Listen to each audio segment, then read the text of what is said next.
ഞാൻ പൊട്ടിയായിരുന്നു നടക്കുമായിരുന്നോ? മാർക്ക് എടുക്കുന്നവര് മാത്രമല്ല ബുദ്ധിയുള്ള ആൾക്കാര്. ജീവിതം കൊണ്ടുപോകാനേ ഈ ബുദ്ധി കൂടെ വേണം മോളെ. ബുക്കിലുള്ളത് മനപ്പാഠം പഠിച്ചെഴുതുന്നത് എത്ര വലിയ ബുദ്ധിയുള്ള കാര്യമൊന്നുമല്ല. വന്നെ ജോലി വന്ന് സഹായിക്കും. എന്റെ മാർക്ക് വെച്ചിട്ട് എനിക്ക് കോളേജിൽ അഡ്മിഷൻ എടുക്കാനുള്ള അവസാനത്തെ ദിവസം ഇന്ന്. ഞാൻ കോളേജിൽ പോവാണെങ്കിൽ അവിടെ മാത്രമേ പോവുള്ളൂ. ആരെങ്കിലും വാ എന്റെ കൂടെ ആ കോളേജിൽ അഡ്മിഷൻ എടുക്കാനായിട്ട്. അയ്യോ എന്റെ ദൈവമേ, ആ കോളേജ് തന്നെ നിനക്ക് എന്തിനാ മോളെ? ആ കോളേജ് നല്ല അടിപൊളിയാമ്മേ. അവിടെ നന്നായിട്ട് പഠിക്കാൻ പറ്റും, അതുകൊണ്ടാ. അയ്യോ നീ ശരിക്കും പൊട്ടി തന്നെ. പഠിക്കാനുള്ള ആഗ്രഹം നിനക്കുണ്ടെങ്കിലേ ഏത് കോളേജ് ആയാലും നിനക്കെന്താ മോളെ ഒരു കുഴപ്പം? ഒരു കോളേജുവേ ആരും ബുദ്ധിയുള്ളവരാക്കി മാറ്റുന്നില്ല, അവര് തന്നെ ആകുന്നവരാ. അതിഥി, അഞ്ജു എല്ലാവരും ഇവിടെയുള്ള കോളേജിൽ തന്നെയല്ലേ പഠിച്ചത്? ഇല്ല, ഞാൻ ആ കോളേജിൽ മാത്രമേ പഠിക്കുള്ളൂ. ഞാൻ അവരെക്കാളൊക്കെ കൂടുതൽ മാർക്ക് വാങ്ങിയിട്ടില്ല അമ്മേ. അഞ്ജു വെറുതെ വാശി പിടിക്കല്ലേ നീയെ. നീ ഇപ്പൊ പോണെന്ന് പറഞ്ഞ കോളേജില്ലേ, ആ കോളേജിൽ പോയി അച്ഛന് ഫീസ് എത്രയെന്ന് അന്വേഷിച്ചിട്ട് വന്നു. അതൊന്നും നമ്മളെ കൂടെ താങ്ങാൻ പറ്റില്ല മോളെ. ഞാൻ എന്താ ഡൊണേഷൻ സീറ്റ് വാങ്ങാനാണോ പറഞ്ഞേ? ഇത്രയും നല്ല മാർക്ക് ഉണ്ടെന്ന് പറഞ്ഞാൽ തന്നെ അവര് ഫ്രീ ആയിട്ട് സീറ്റ് തരും. ഞാൻ ആ ബ്രോഷറൊക്കെ വായിച്ചിട്ടുണ്ട്. വിക്കി ചേട്ടന്റെ കസിന്റെ കുട്ടിയുണ്ടല്ലോ, അതെ ആ ശാലിനിയില്ലേ, അവളും അതേ കോളേജിൽ തന്നെ പഠിക്കുന്നേ, അതറിയോ? നീ നിന്റെ വാശി വിടില്ലല്ലേ? ആ ശരി, ഞാൻ ഇന്ന് തന്നെ സിദ്ധാർത്ഥന്റെ അടുക്ക് ഈ കാര്യം തന്നെ സംസാരിച്ചോളാം. ഇതിനെല്ലാവേ അവന് നല്ല അറിവാ മോളെ. നിന്നെപ്പോലെ നല്ലോണം പഠിച്ച് മുന്നോട്ട് വന്നവനാ അവന്.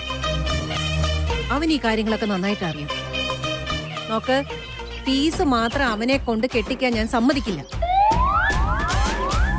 നമ്മൾ അറിഞ്ഞോണ്ട് ആരെയും ബുദ്ധിമുട്ടിക്കാൻ പാടില്ല, കേട്ടല്ലോ? എനിക്കും അതേ അഭിമാനം ഉണ്ട് അമ്മ. അവരെനിക്ക് ഇവിടെ ഫീസ് ഒന്നും അടച്ചു തരണ്ട, അവരെന്റെ കൂടെ വന്നാൽ മാത്രം മതി. ശരി ശരി, ഞാൻ വേഗം പോയി ഡ്രസ്സ് മാറിയിട്ട് വരാമേ.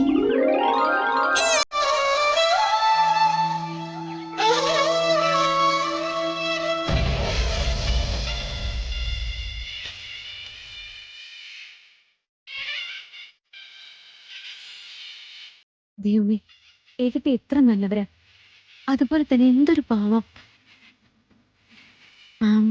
ഏട്ടത്തിക്ക് ഇപ്പൊ തന്നെ ഓൾറെഡി ഒരു അബദ്ധം പറ്റിയിട്ടിരിക്കാം. ഈ ചെറിയ വയസ്സിൽ എന്തോരം വേദന അനുഭവിച്ചു. വീണ്ടും അവർക്ക് ഒരു കഷ്ടവും കൊടുക്കല്ലേ ദൈവമേ. അവരെ രക്ഷിക്കണേ.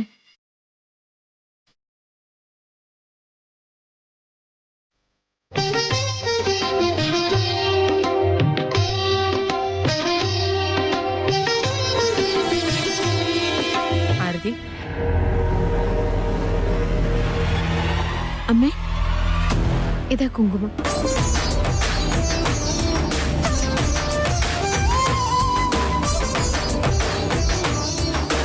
ആദ്യക്ക് എപ്പോഴും കുട്ടികളുടെ സ്വഭാവമാണ്.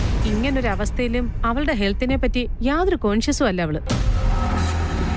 അവളെ അവളുടെ വഴിക്ക് നമ്മൾ വിട്ടുകഴിഞ്ഞാൽ ഒരു കാര്യവുമില്ലാതെ പോയി എന്തെങ്കിലുമൊക്കെ പ്രശ്നം ഉണ്ടാക്കി വെക്കും. അതുകൊണ്ട് അവളെ ഒന്ന് ശ്രദ്ധിക്കാൻ വേണ്ടി ഒരു ഫുൾ ടൈം നഴ്സിനെ വെച്ചാലോ എന്ന് ഞാൻ ആലോചിച്ചോണ്ടിരിക്കുക. അയ്യോ അമ്മേ, അതിനെല്ലാം നേഴ്സൊക്കെ എന്തിനാ? അതൊക്കെ ഞാൻ തന്നെ നോക്കിക്കോളാന്ന് അമ്മയോട് പറഞ്ഞതല്ലേ. നിന്നെ പോലൊരു സാധാരണ പെണ്ണിന് അവളെ നോക്കേണ്ടത് എങ്ങനെയാണെന്നൊക്കെ എങ്ങനെ അറിയാൻ പറ്റും? അമ്മ ഇതൊന്ന് ചിന്തിച്ച് വെറുതെ ടെൻഷൻ അടിക്കണ്ട. ചേട്ടത്തി എങ്ങനെയാണ് നോക്കേണ്ടതെന്ന് എനിക്ക് നന്നായിട്ട് അറിയാം. അത് മാത്രമല്ല, നമ്മൾ എത്ര നഴ്സിനെ കൊണ്ടുവന്നാലും അവരെല്ലാം പുറത്തുള്ളവരായിരിക്കില്ലേ. ഏട്ടത്തിക്കും അതൊരു പക്ഷേ പ്രയാസമായിരിക്കും അമ്മേ. അങ്ങനെയല്ല ആരതി, നിന്റെ കല്യാണം കഴിഞ്ഞതല്ലേ ഉള്ളൂ. അതുമല്ല, ഈ വീട്ടിലെ എല്ലാ ചുമതലയും നീ തന്നെയാ വഹിക്കുന്നത്. എന്തെല്ലാം കാര്യങ്ങൾ നിനക്ക് നോക്കാനുണ്ട്. വെറുതെ എന്തിനാ എല്ലാ ടെൻഷനും കൂടി നിനക്ക്? ഇതിലെന്താ ടെൻഷൻ അടിക്കാനുള്ളത് അമ്മേ? വീട്ടിലെ കാര്യങ്ങള് നമ്മളും കൂടി നോക്കണ്ടേ? ഇവിടെ കാലിനൊന്ന് കയ്യിനൊന്നെന്ന് പറയുന്ന പോലെ ആളുണ്ട്. ശരിക്കും ഭക്ഷണം ഉണ്ടാക്കാനുള്ള അവസരം പോലും എനിക്ക് കിട്ടുന്നില്ല. അപ്പൊ പിന്നെ ഞാൻ ഇതെങ്കിലും ഒന്ന് ചെയ്തോട്ടെ. ആരതി, നിനക്കിപ്പോ അത് മനസ്സിലാവില്ല. ഞാൻ എല്ലാ വശവും ആലോചിച്ചിട്ട് തന്നെയാ ഇങ്ങനൊരു തീരുമാനം എടുത്തത്. നീ ഇപ്പോ ഇവിടെയുള്ള ബാക്കി ജോലികളൊക്കെ നോക്കി സുഖമായിട്ടിരിക്കാൻ നോക്കും. ശരി അമ്മേ, ഞാൻ ഈ കുങ്കുമം എല്ലാവർക്കും കൊടുത്തിട്ട് വരാം. ചേച്ചി എനിക്കോ?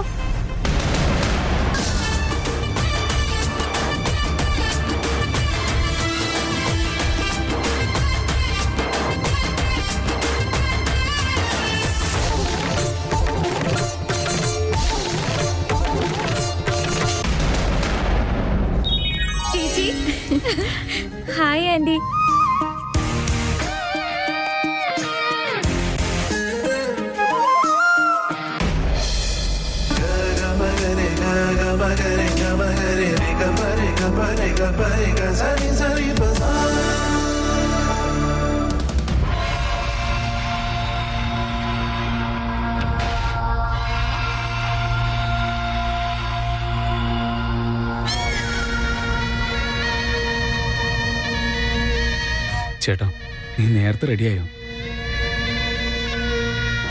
വാ, നമുക്ക് ബ്രേക്ക്ഫാസ്റ്റ് കഴിക്കാം. നീ ആരെയാ വിക്കി സോപ്പിടാൻ നോക്കുന്നേ?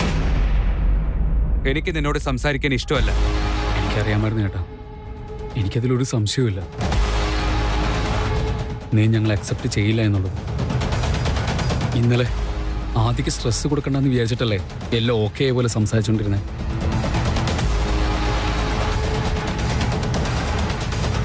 ചേട്ടാ, നീ ഞങ്ങളോട് വേണമെങ്കിൽ വാർ അനൗൺസ് ചെയ്തോ, ഞങ്ങളെ സന്തോഷത്തോടെ സ്വീകരിക്കും. പക്ഷേ പ്ലീസ് ഞങ്ങളോട് സൈലന്റ് ആയിട്ടിരിക്കല്ലേ. നോക്ക് ചേട്ടാ, എൻ്റെ ഇന്റൻഷൻസ് ഒന്നും നിന്നെ ഹേർട്ട് ചെയ്യാൻ വേണ്ടിയിട്ടുള്ളതായിരുന്നില്ല. പക്ഷെ നിങ്ങളൊക്കെ എന്നെ ഹേർട്ട് ചെയ്തില്ലേ?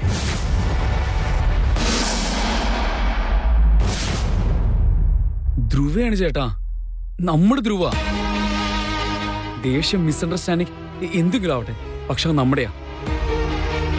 നമ്മുടെ കൂടെ വളർന്നവനവൻ, കൂടപ്പിറപ്പ്. നമുക്ക് എല്ലാം ഉണ്ട്, അവനും എല്ലാം ഉണ്ടായിരുന്നു. പക്ഷെ ഇപ്പോഴോ അവനെ കുറിച്ച് ആലോചിക്കുമ്പോൾ തന്നെ വിഷമാവുന്നുണ്ട് ചേട്ടാ. അവനിവിടുന്ന് പുറത്തു പോയപ്പോ എത്ര കഷ്ടപ്പെട്ടിട്ടുണ്ടാവും. ഒരു നേരത്തെ ഭക്ഷണത്തിന് പോലും കഷ്ടപ്പെട്ടിട്ടുണ്ടാവില്ല ചേട്ടാ. അവന്റെ ജീവിതം എങ്ങനെയാക്കിയത് അവൻ തന്നെയല്ലടാ. അതിനാർക്കും ഒന്നും ചെയ്യാൻ പറ്റില്ല. അതെന്തെങ്കിലും ആവട്ടെ ചേട്ടാ, അവനും നിനക്ക് അനിയനാണ്. എവിടെയായിരുന്നു, എന്ത് ചെയ്യുകയായിരുന്നു ഒന്നും നിനക്കറിയില്ല. വീണ്ടും കൊച്ചിയിൽ അവനെ കണ്ടപ്പോ പെട്രോൾ പമ്പിൽ ജോലി എടുക്കുകയായിരുന്നു അവൻ. വേദാന്ത് മേനോന്റെ അനിയൻ ധ്രുവ മേനോൻ അങ്ങനെ ഒരു ജോലി ചെയ്യണമെന്നറിയുമ്പോ സഹിക്കാൻ പറ്റൂ ചേട്ടാ. എങ്ങനെയോ അവനൊരു തണൽ കിട്ടി, ഒരു നല്ല വീട്, നല്ല ആൾക്കാര്. അറ്റ്ലീസ്റ്റ് അവൻ ആ വീട്ടിൽ സന്തോഷത്തോടെ ഉണ്ടെന്നെങ്കിലും ഞാൻ സമാധാനിച്ചു. എത്ര വർഷം നമ്മൾ ഒരുമിച്ച് കളിച്ച് വളർന്നതാണ് ചേട്ടാ. അവന് ഞാൻ എത്ര ക്ലോസ് ആയിരുന്നറിയോ. എന്തോ സമയവും സന്ദർഭവും ശരിയല്ലാത്തതിന്റെ പ്രശ്നമായിരുന്നു. പക്ഷെ മനസ്സിന്റെ ഏതോ ഒരു മൂലയില് അവൻ നന്നായിരിക്കട്ടെ എന്ന് എപ്പോഴും ആഗ്രഹിക്കാറുണ്ട് ചേട്ടാ. നിനക്ക് എത്ര ദേഷ്യം ഉണ്ടായിട്ടും ആദ്യക്ക് അങ്ങനെ സംഭവിച്ചെന്നറിഞ്ഞപ്പോ നീ എങ്ങനെ റിയാക്ട് ചെയ്തേ? ഞാനും അതുപോലെ തന്നെയാണ്. അവൻ നന്നായിരിക്കട്ടെ എന്ന് വിചാരിച്ചിട്ട് ആ വിഷയം നിന്നെ മറച്ചു വെച്ചത്. എവിടെയെങ്കിലും അവൻ സമാധാനത്തോടെ ഇരിക്കട്ടെ എന്ന് വിചാരിച്ചിട്ടാ ഞാൻ അങ്ങനെ ചെയ്തേ. എനിക്ക് നിന്നോട് സംസാരിക്കാൻ ഇഷ്ടമില്ല എന്ന് പറഞ്ഞില്ല വിക്കി. നിനക്ക് മനസ്സിലായില്ലേ അത്?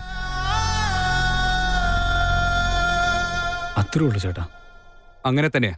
പക്ഷെ വേറൊന്നുണ്ട്. ഞാൻ നിന്നോട് സംസാരിക്കുന്നില്ല എന്നുള്ള കാര്യം ആദ്യം അറിയരുത്. അവിടെ വിഷമിപ്പിക്കാൻ എനിക്ക് ഇഷ്ടമല്ല.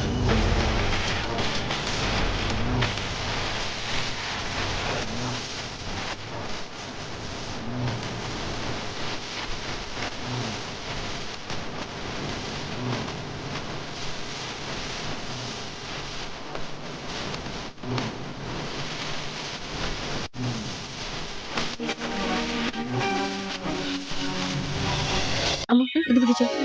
എന്താ ചേച്ചി ഇത്? ഇത് ദൈവത്തിന് കുങ്കുമാഭിഷേകം നടത്തിയതാ. എല്ലാവർക്കും കുങ്കുമം വെച്ചെടുത്തിട്ട് അതിനുശേഷം തുളസിയുടെ ചോട്ടിലിടും. ഓഹോ, ദൈവത്തിന്റെ എഫക്റ്റ് സ്ട്രോങ് ആയിട്ടുണ്ടാവും പറയുന്നത് ഇത് തൊട്ട് കഴിയുമ്പോഴാണോ? ആ അമ്മു, ഏട്ടത്തി വല്ലാണ്ട് ബോറടിച്ചിരിക്കാം. പാവം വല്ലാണ്ട് വിഷമിച്ചിട്ടുമുണ്ട്. ബോറടിക്കുന്നോ? എന്തിനാ ചേച്ചി? ഇവിടെ എല്ലാരും ഉണ്ടല്ലോ, സമാധാനമായിട്ട് എൻജോയ് ചെയ്തിരിക്കാലോ. പിന്നെ ഇങ്ങനെ ബോറാവുന്നേ? ഏട്ടത്തിക്ക് റെസ്റ്റ് പറഞ്ഞിരിക്കാമോ? അവരെവിടേക്കെങ്കിലും ഒന്ന് എണീറ്റ് പോയാ എല്ലാവരും വന്ന് പോയി റെസ്റ്റ് എടുക്കുക എന്ന് പറഞ്ഞുകൊണ്ടേയിരിക്കും. അതുകൊണ്ട് പാവം അവിടെ കിടന്ന് ബോറടിച്ച് വിഷമിച്ചിരിക്കാം. നീ പോയിട്ട് അവരോട് എന്തെങ്കിലുമൊക്കെ സംസാരിച്ചോണ്ടിരിക്കും. ഏട്ടന് ഓഫീസിലേക്ക് പോവാൻ നോക്കാം. ഞാൻ പോയിട്ട് ഈ കുങ്കുമം വെച്ചിട്ട് വരാം.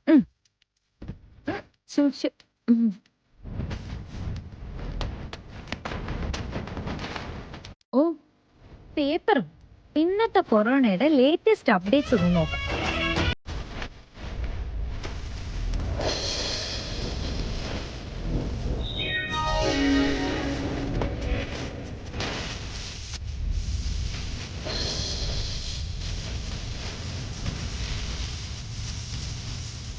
അയ്യോ, ആദ്യ ആരെയെങ്കിലും ഒന്ന് വിളിച്ചുകൂടായിരുന്നോ?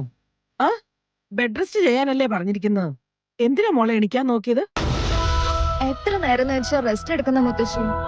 സമയം 12 ആയിട്ടുള്ളൂ. മനുഷ്യനെ എന്നിട്ടും ബോറടിക്കുക. ഈ വീട്ടിലാണെങ്കിൽ ആർക്കും സമയമില്ല. സിദ്ധാർത്ഥന് എത്ര നേരം വെച്ചാൽ ഇവിടെ ഇരിക്കാൻ പറ്റും മുത്തശ്ശി? അഞ്ജുവിനെ കോളേജിൽ ചേർക്കണം എന്ന് പറഞ്ഞാൽ അവരും ഇപ്പൊ പോയതേ ഉള്ളൂ. പിന്നെ ആരതിയുടെ ജോലി ഇതുവരെ തീർന്നിട്ടില്ല. എല്ലാം അവള് തന്നെ തനിയെ ചെയ്യാൻ നോക്കുവോ? എനിക്കൊരു അനിയത്തി ഉണ്ടായിരുന്നെങ്കിൽ ഞാൻ എപ്പോഴും കൂടെ ഇരുത്തിയാനെ. അത് നീ എന്റെ അടുത്ത് കംപ്ലൈന്റ് പറഞ്ഞിട്ട് എന്തെങ്കിലും കാര്യമുണ്ടോ മോളെ? ചെറുതായിരുന്നപ്പോഴേ നീ നിന്റെ അമ്മയുടെ അടുത്ത് പറയണമായിരുന്നു, എനിക്കൊരു അനിയത്തിയെ കൂടെ വേണമെന്ന്. അയ്യോ പോ മുത്തശ്ശി. നിനക്ക് ഇങ്ങനെ ഒരു സമയം ഇനി ഒരിക്കലും കിട്ടില്ല മോളെ. ഇത് ഒരു തരം രാജയോഗം കിട്ടുന്ന അവസരമാണ്. നീ ഇപ്പൊ ഇത് നന്നായി ഉപയോഗിക്കണം. റൂഫ് നോക്കിക്കൊണ്ടിരിക്കുന്നതാണോ രാജയോഗം? അയ്യോ മണ്ടി പെണ്ണേ, കുഞ്ഞ് ജനിച്ചതിന് ശേഷം നീ എത്ര ബിസി ആയിരിക്കും എന്ന് നിനക്കറിയാവോ? കുഞ്ഞ് ഒരു മിനിറ്റ് പോലും നിന്നെ റെസ്റ്റ് ചെയ്യാനേ വിടില്ല. വിക്കി ചെറുതായിരുന്നപ്പോ എന്ത് കുസൃതിയായിരുന്നെന്നോ. അവന്റെ സ്വഭാവമാണ് നിന്റെ കുഞ്ഞിന് വരുന്നതെങ്കിൽ നിന്റെ തലയ്ക്ക് ഭ്രാന്ത് പിടിക്കും. അതെന്താ അങ്ങനെ പറഞ്ഞേ? അവൻ അവന്റെ അമ്മയെ വിട്ട് വേറെ ആരുടെ അടുത്ത് ഒരു നിമിഷം പോലും പോകില്ലായിരുന്നു. പകലൊക്കെ അവൻ ഉറങ്ങുമ്പോ നിന്റെ അമ്മയ്ക്ക് ഒരുപാട് ജോലി ചെയ്ത് തീർക്കാനുണ്ടായിരുന്നു.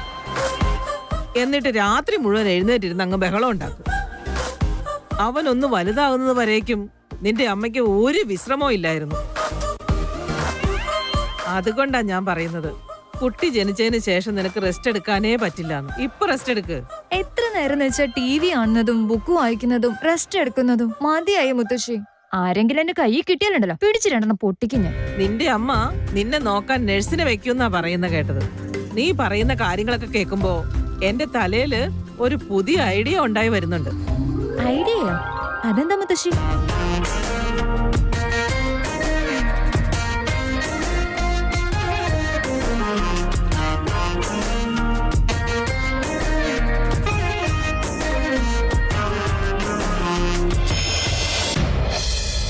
ഏട്ടാ, ഞാൻ ഏട്ടനെ നോക്കിയാ വന്നത്. ഇതാ ഈ കുങ്കുമം എടുത്തോ. ഇതൊന്നും വേണ്ട മോളെ. വേണ്ടെന്നും പറയാൻ പാടില്ല. ഈ കുങ്കുമം എടുത്തേ. പ്ലീസ് ആരതി. ഏട്ടന് എപ്പോഴും ഇങ്ങനെ തന്നെയാ. പാല് കൊണ്ടുവന്നാലും വേണ്ടെന്ന് പറയും. ഓഫീസിലേക്ക് പോകുമ്പോ ബ്രേക്ക്ഫാസ്റ്റ് കഴിച്ചിട്ട് പോവാൻ പറഞ്ഞാലും അത് കേക്കില്ല. ഏട്ടന് എപ്പോഴും ഏത് കാര്യവും കൊച്ചു കുട്ടികൾക്ക് പറയുന്നത് പോലെ പറഞ്ഞു കൊടുത്ത് ചെയ്യിക്കണം.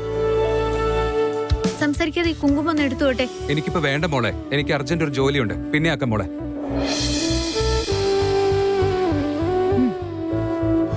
ഇന്നത്തേക്ക് ഇതിന്റെ ആവശ്യമുള്ളൂ.